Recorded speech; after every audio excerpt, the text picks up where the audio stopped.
Hi, I'm Diane Lucas, and welcome to Book 101 Review. Book 101 is all about the books that I read for the last 40 years. And today I have my special guest.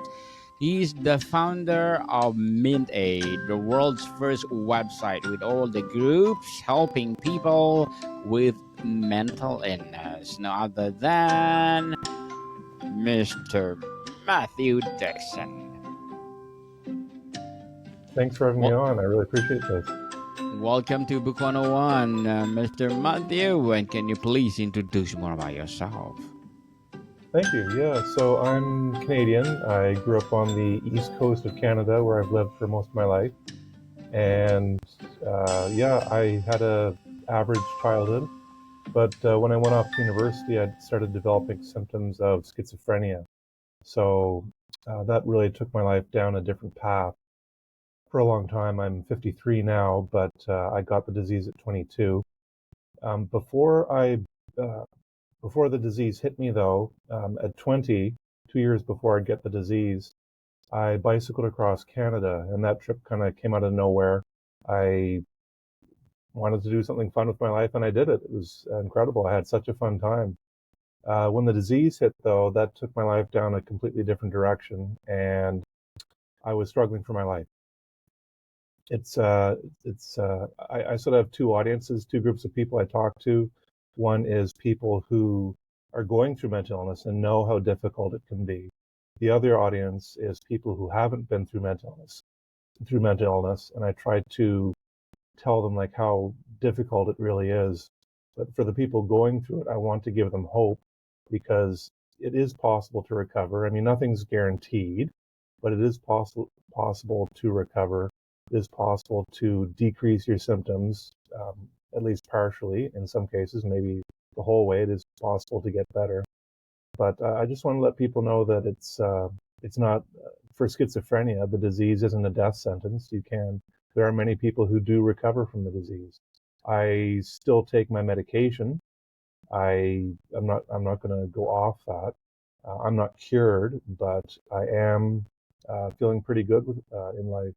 When I went into the hospital, I noticed an improvement in my mental health every single week after I got on the medication for many, many, many years. And in 2021, my symptoms one day just stopped. And yeah, it's so back though in so I mean that's sort of summing up a long recovery of 20 plus years, 30 years in one sentence, but I can talk more about that. But in 2017, I noticed this TED Talk, and it talked about mental health in developing countries. And I never researched that cause. I never looked much into that, or I didn't look into that at all until I saw this TED Talk. And what I learned was that there are models of basic mental health care that are low cost, proven effective, and scalable. And the World Health Organization is trying to figure out the best way to roll them out to the masses.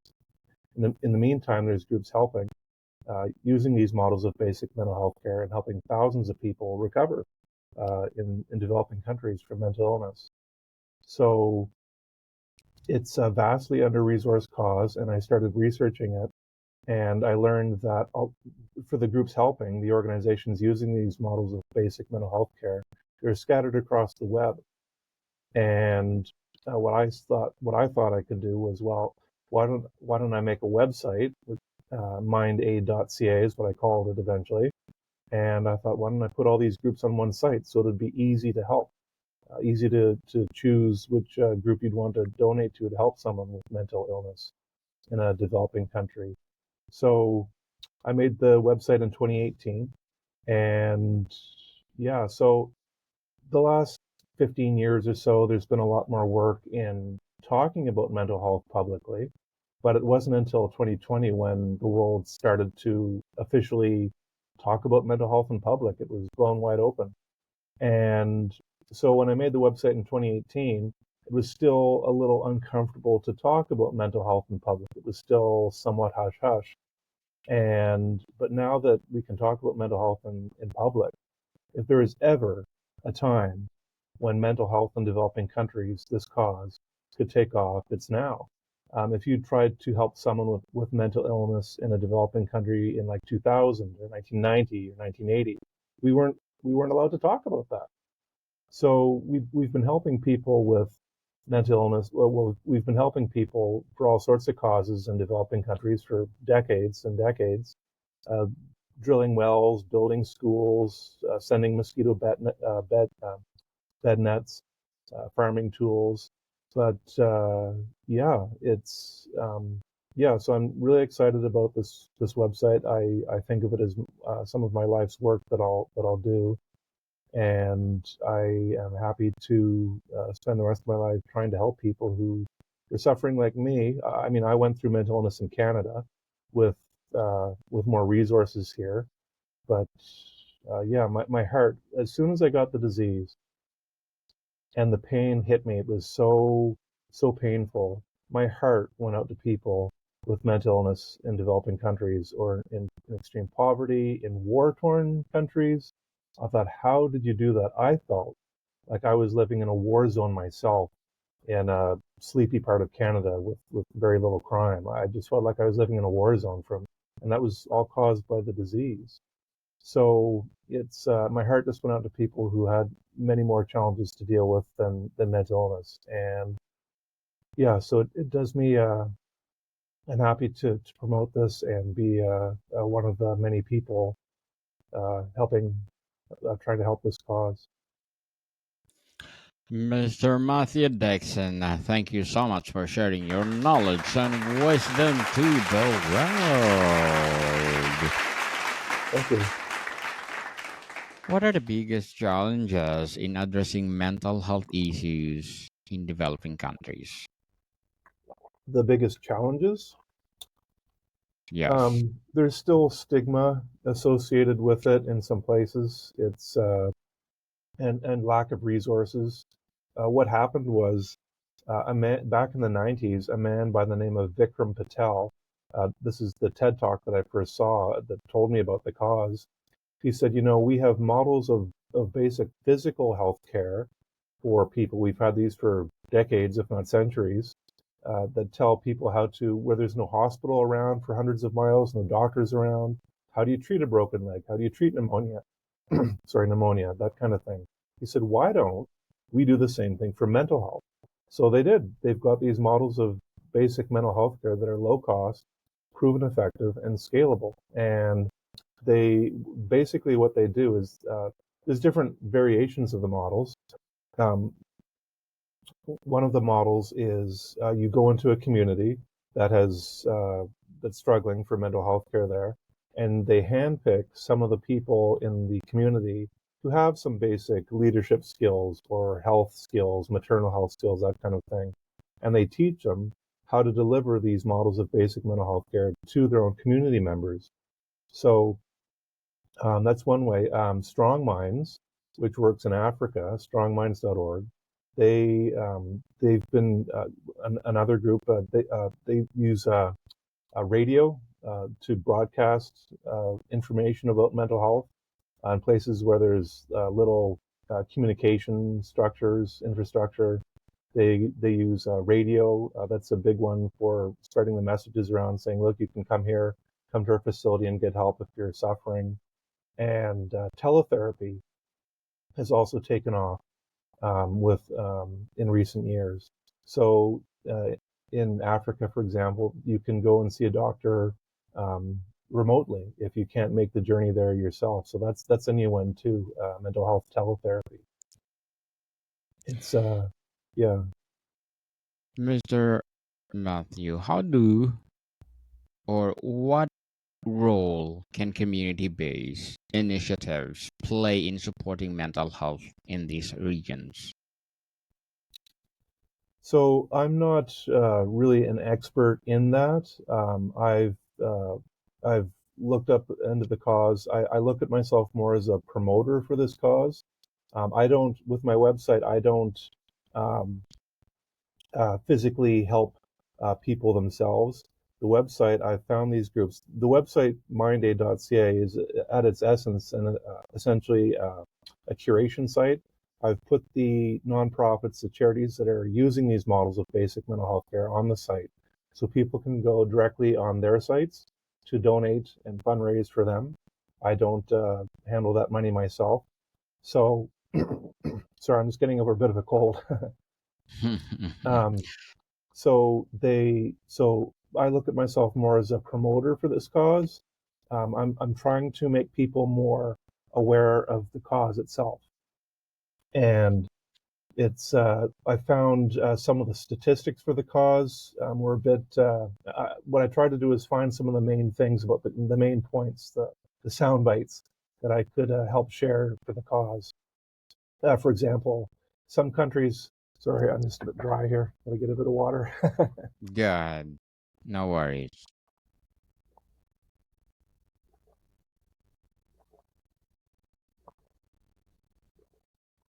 Some of the statistics for the cause are some countries have only one psychiatrist per million people, an incredibly low number. And some people are actually kept in chains. They're living in extreme poverty. The people there don't know how to treat them, and they tie them to a tree, tie them to a bed with untreated mental illness as well. There's some big names that help promote these models of basic mental health care. For example, Robin Williams' son Zach Williams and Allison Janney, the Hollywood actress, and Tim Shriver, founder of the Special Olympics, they help promote hashtag Break the Chains. There are hundreds of thousands of people in 60 countries who are kept in chains, but they've helped unchain many of these people. And you can go to the website, the Break the Chains website. The link's on my MindAid website, and you can sign the pledge there to help them. They're looking for more signatures. There's videos and things you can share on social media to help people be more aware of this. And some of the other nonprofits that you can donate to are like Strong Minds. They had Ashley Judd, the Hollywood actress and singer, promote one of their, narrate one of their promotional videos. Forrest Whitaker, the actor from Star Wars, his foundation helps Find Mind. Find Mind helps people with mental illness in Uganda. Bill Clinton and the band Arcade Fire, they help promote Partners in Health. They work in many countries and with mental health. And yeah, so there's some big names supporting these causes, and I'm trying to let people know that association with them is always good to let people, just donate more, fundraise more, that kind of thing. Mr. Matthew, as a founder of MidAid, what are your short-term and long-term goals? Short term, I'm trying to do more podcasts and more speaking. Long term goals, they could be a number of things. For me with schizophrenia, I, one of the, well, I mean, not just schizophrenia, but me as a human being, lots of people struggle with this, is taking charge of a group of people, being the boss, hiring people, firing people, that kind of thing. I struggle with that somewhat. I do better as by myself, promoting the cause as a speaker, doing podcasts, that kind of thing, and I do better that way. But if anybody, I mean, maybe someday I will get more leadership skills and start my own charity to help people, to help fundraise for this cause. Maybe I will. I'm also encouraging people who have those skills right now to make MindAid a charity, or help make it more official, get more people behind it, have more people on the phone accepting donations, that kind of thing. That's one one thing I'd like to see in the future, because I think so many people would donate if they knew about the cause. A lot of people Yes. don't know about it, so yeah.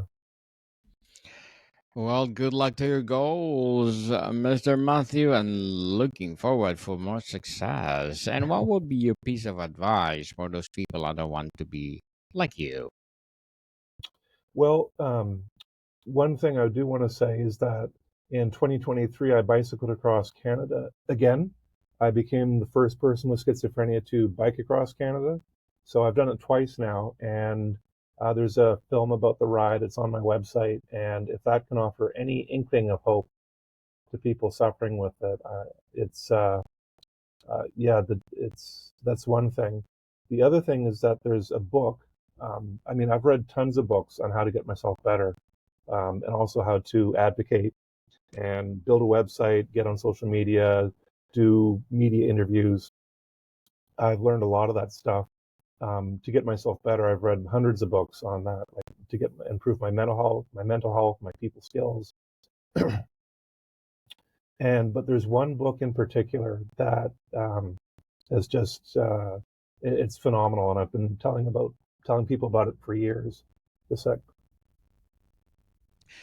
Well, thank you for that advice, Mr. Matthew. And can you um, please recommend a book or books that influence your journey? yeah, the book is The Survivor Personality, and it's a phenomenal book. It was written by Al Siebert, and Siebert, and he studied how people got through the Holocaust, natural disasters, cancer, alcoholism, all sorts of things, and how they thrived on the other side. And that book I've been sharing with people for years. It's so inspiring. He says so many people aren't taught how to survive difficult situations, how to face adversity, and but it's a skill you can learn and get better at, and you can also learn and get better at it before you're even faced with adversity. It's something you don't have to wait for adversity to learn how to do. People can build these skills so that when adversity does come, you're much better prepared for it. He also says that he says everyone has innate abilities inside themselves to survive. We just don't know how to use them. We don't know how to tap into them. But so the book is it's so many tips in there. But one thing he says is that, for example, people with cancer, they fall into three groups. One group says when they get a diagnosis that they're going to die. One group says that this is it, my time is up, and I accept the fact that I'm going to die. The second group says, I'm going to fight this, doc. I'm going to listen to whatever you say, and I'm going to fight this disease. I'm going to try to get better.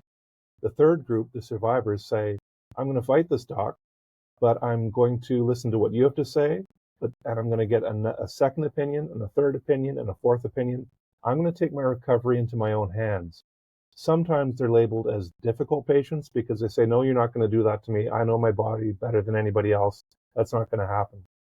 The other thing that he teaches in his book is that people who go through horrible things, they say, afterwards, when they're out and doing better, they've improved, they've grown, they say, I would never, ever, ever want to go through that again.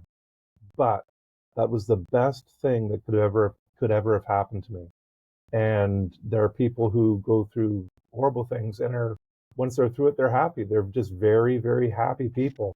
And it's, yeah, just, yeah, I can't recommend that book the most. Of all the books I've read, that is by far the one that's helped me just shift my mindset and improve and help get me better, help them get improve, help me in my recovery. It's yeah, and not just for mental illness. The book can help you get through anything, any kind of trauma or ordeal or adversity. Mr. Matthew, how can we ensure mental health interventions are culturally sensitive and relevant? I would leave that up to the groups doing the nonprofits that I've listed on my website. I would leave that up to them. That's something I can't really speak to. I'm not an expert in that. But if you go on their websites, they can talk about that. A lot of them use locally led groups in the area, and it's a lot about teaching them how to um, uh, give mental health care to their own people. It's yeah. Mr. Matthew, before we wrap up our discussion for today, I'm inviting you to please listen to my other podcast, my other podcast, because my abstract essay is already in fifth season, abstract poetry in second season, and my book 101 review in fifth season too, comedy 101 in second season, and my food 101 in fifth season as well, geography 101 in fourth season, and my Baby Podcast, Law 101 and Mental Health 101, Love Letters in third season, and Movie 101 Review and Music 101 in fourth season, and Science 101 and Sex 101 in its first season. Please listen to them wherever you listen your podcast. Mr. Matthew, what's your vision for the future of mental health care in developing countries? Well, one idea I have is a concert. When I made the domain name Mind Aid, I thought, wait a minute, that could be maybe like a Band Aid or Live Aid, one of those mega concerts we had years ago. They just recently had Fire Aid in LA after the fires there. That's something I'm working on. And yeah, I'm thinking of maybe having it a virtual concert. I'd like to make it an annual concert. Those are my sort of dreams for that. But I'm open to suggestions and people to work with and that kind of thing, because that could raise millions of dollars for the cause. Definitely. Wow, Mr. Matthew, thank you so much for sharing your knowledge and wisdom to the world. So, can you please invite our listeners to support your advocacy or any projects that you're doing right now? And of course, your business itself. Yeah, so you can follow me at Mind, MINDAID, mindaid.ca. I'm on many social media channels: Facebook, LinkedIn, Instagram, Twitter, YouTube, TikTok. One of the things I do steer people towards is my list of mental health tips on my site. That's the quickest way into my brain for ways to get yourself better mentally, all sorts of things. I'm very proud of that list, and I hope I really encourage people to have a look at that, spend some time going through it. It took me 20 plus years to make that list, and there's so many cool things on there to help improve your mental health. Yes, people, let's support Mr. Matthew Dickson, because if you support him, for sure, more and more and more empowering advocacy to come, more and more empowering business to come. So, Mr. Matthew, thank you so much for your time. Thank you so much for having me on. I really appreciate this. More to come, people. See you soon.